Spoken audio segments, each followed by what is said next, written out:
What is up guys, done at this site. In this video I'm going to show you how to buy things from PayPal without entering your bank account or credit card. So first you need to head over to your PayPal's and then you need to log in with your PayPal's account credentials, and after that in the new tab you need to open a shopping store, let's say eBay.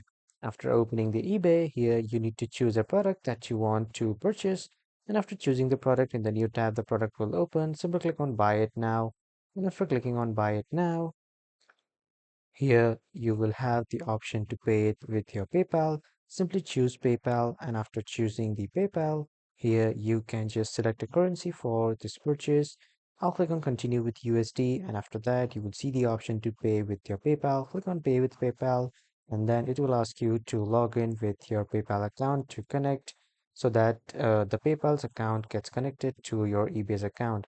As you can see, this is the PayPal's checkout page, and after that this will tell you to choose a way to pay. Because I don't have linked any credit or debit card or any bank account to my PayPal, that's why it's asking me to link it. But if you already have linked it, you can just directly pay with your PayPal. So this is how you can do it.